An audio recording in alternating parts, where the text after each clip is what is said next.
Siang kunjuk tepating sagung para rawuh kakung Sumawana Putri. Nun sumangga kula aturi lelenggahan kanthi mardu martikaning penggalih. Nun inggih para rawuh saha para lenggah wonten ing kalodhangan siang menika panjenenganipun Bapak Ibu ingkang hamugati inggih menika panjenenganipun Bapak Yatimantoro dalah Ibu Karyem nggih wonten ing kalodhangan siang menika ngawontenaken pakurmatan tasyakuran wali matul khitan nggih putra kinasih paring asma Roko Mas Bagus Novan Adi Setiawan nggih mugi-mugi Adik Novan Adi Setiawan saged dados putra ingkang soleh migunani tumrap bangsa nusa bangsa ugi agaminipun. Wonten ing kalodhangan siang menika panjenengan sami badhe kalipur dening seni gembrung modern Larasati Irama nggih ingkang mijil saking laladan Dukondoplang Napis Tambakrejo ingkang dipun pandhegani dening panjenenganipun Bapa Sutiya sabiyantu dening panjenenganipun Bapa Ngastina. Lan ugi seni gembrung modern Larasati Irama ugi ngaturaken kalih biduan utawi waranggana ingkang sepindah menika wonten Wiwit Wida ingkang mijil saking laladan Kali Tidu Bojonegoro lan ugi wonten Adik Cindy Azizah ingkang mijil saking laladan Mojo Delik Gayam Bojonegoro. Seni gembrung modern Larasati Irama ugi makarya sesarengan kalian enggar profesional audio ingkang mijil saking lalatan Doplang Napis Tambakrejo lan ugi kaseng kuyung dening AJM foto AJM syuting ingkang mijil saking lalatan Tawaran Napis Tambakrejo. Nun inggih para rawuh saha para lenggah nggih miyak sepining swasana wonten ing kalodhangan siang menika nun sumangga kula aturi jumeneng saking palenggahan panjenengan all artis Larasati Irama. Sumangga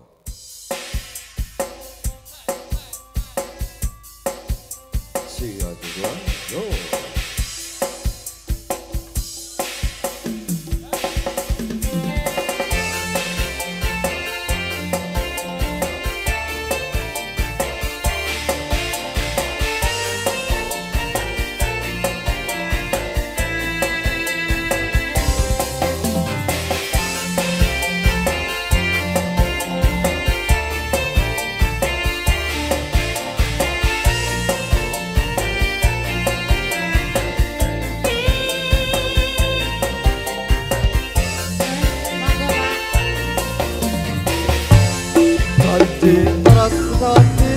Hati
lumantar all artis seni gembrung modern lara Sati I Romo. Nunin